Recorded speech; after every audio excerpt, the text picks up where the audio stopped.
তারা মতো SSC pass করে গেছে, তারা আমাদের এখানে শিক্ষা করতে হচ্ছে। কিন্তু একটা জিনিস বোঝার চেষ্টা করেন যে আমরা এসএসসি পাস করে এসে এখানে ইঞ্জিনিয়ারিং করে দেন আমরা বিভিন্ন সেক্টরে যাই, তারা এই লাইনটা না পড়ে তারা এখানে শিক্ষক হতে আসছে।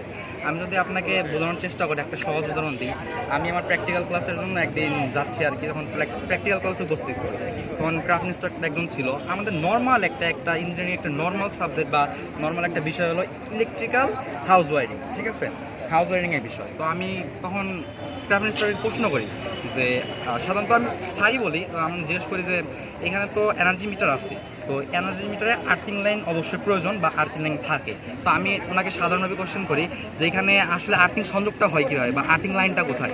ওখানে স্পষ্টভাবে দেখানো আছে, বাট উনি বলে যে এখানে আর্থিংয়ের প্রয়োজন নাই। তাহলে আপনি একটা জিনিস বিবেচনা করেন, যিনি আর্থিং চিনে না, জাস্ট একটা নর্মাল বিষয় চিনে না, তিনি কীভাবে আমাকে ইঞ্জিনিয়ারিং করান। আর এই ব্যাপারে যে আপনারা অনেক সময় তাদেরকে মামা রাখেন,